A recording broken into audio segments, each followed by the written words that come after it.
Bom, agora levando o strain para o caso tridimensional. Tá? Vamos ter então um elipsoide de strain nesse caso, né? E esse elipsoide ele vai representar o espectro de estados possíveis de deformação. Eles vão se estender bastante se a gente considerar as possibilidades de estiramento e contração em 3 dimensões. Agora, em vez de a gente ter duas linhas que não tiveram estiramento, a gente tem duas seções de strain zero, né? Que acabam resultando num strain zero. A gente lembra que essas linhas e esses planos, por conseguinte, que agora estão rotacionando, né?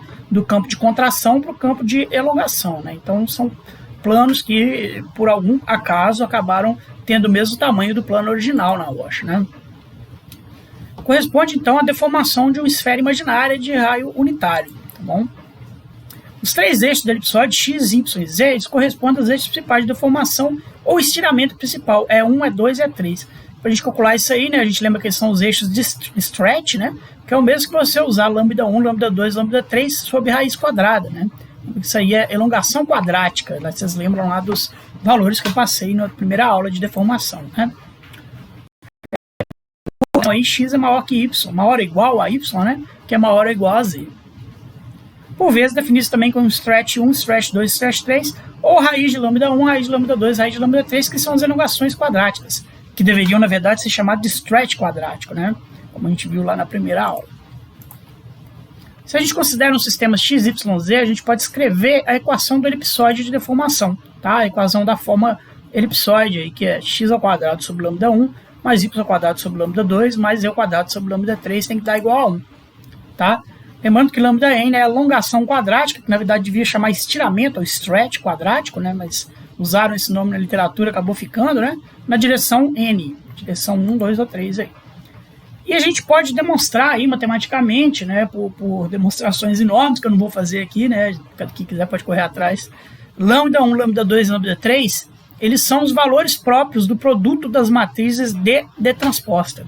Então você tem que multiplicar a matriz D pela sua transposta, né, e os eigenvalores desse produto, né, os autovalores, vão ser lambda 1, lambda 2 e lambda 3. Então essa é uma forma de você chegar ao elipsoide de deformação, ao formato do elipsoide de deformação, a magnitude e a direção dos eixos, né? Então vocês lembram lá, quando a gente fez isso para as tensões, né? A gente achar os autovalores, que são as magnitudes dos eixos, e os autovetores, que são a orientação dos eixos do espaço, né? A partir da matriz de deformação.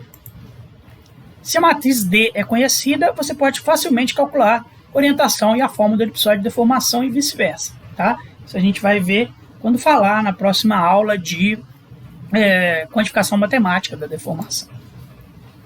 Tem um diagrama muito útil, né, que a gente usa para falar da forma do elipsoide de deformação em 3D, que é o diagrama de Flynn, né? Esse diagrama aqui a gente vai usar o logaritmo neperiano aqui, ó, do eixo x dividido pelo eixo y e do eixo y dividido pelo eixo z, tá bom? Então, se XY é muito maior do que YZ, a gente cai no campo aqui dos charutos, né? X muito maior que Y, que é maior ou igual a Z, né? Quanto maior for esse número aqui, né? E quando é ao contrário, né? Quando o X é maior ou igual a Y, que é muito maior que Z, o eixo Z é muito menor do que os dois, a gente tem as panquecas, né? Do lado de cá. E aqui no meio a gente tem um campo de strain plano, né? Que X sobre Y é igual a Y sobre Z, né? E aqui é um número de pontos aí, de um exemplo real aqui no livro do Fossen, né? Não sei de onde ele tirou isso, tem que ver lá no livro. De, por exemplo, um conglomerado estirado, que o cara vai lá e mede os eixos X, Y, Z de cada classe, né?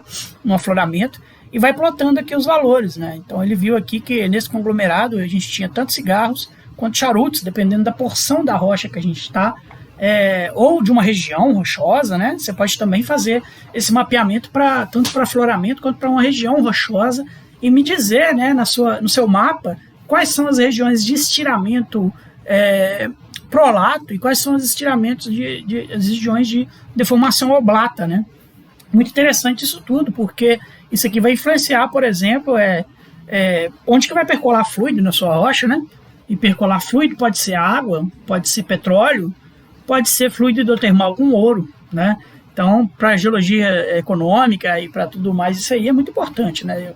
Geologia de engenharia também e tudo mais. Você vai ter uma grande zona de falha mineralizada em ouro ou você vai ter um filão, principalmente, né? Então isso aí é importante para a gente. Geometria prolata de cigarros, geometria oblata ou de charutos.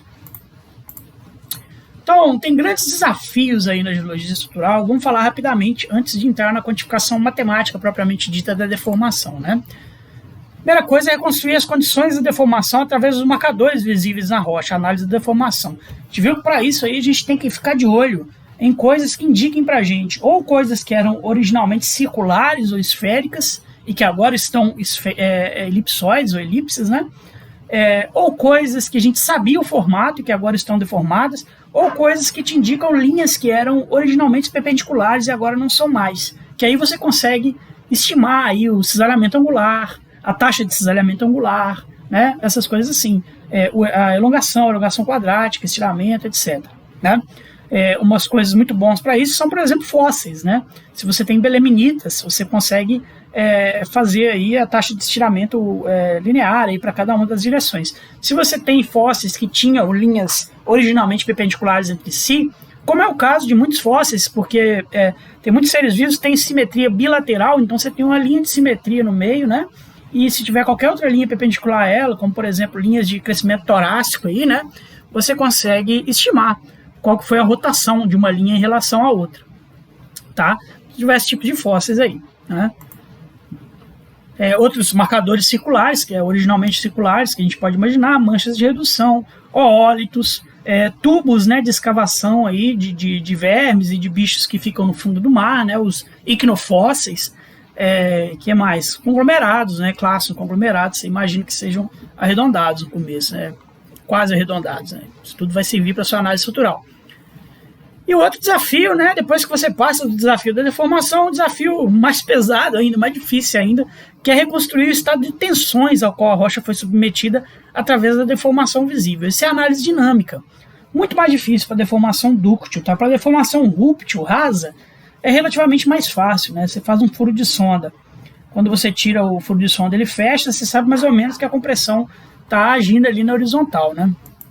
Então, esses são os grandes desafios aí que a gente vai ter que descobrir.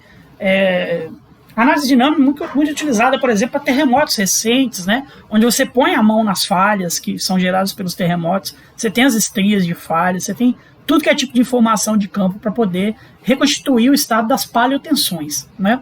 Deformação dúctil e deformação dúctil que foi sobreposta por rúptil, isso aí já é um pouco mais difícil, mas em casos especiais dá para fazer. Vamos chegar lá, né?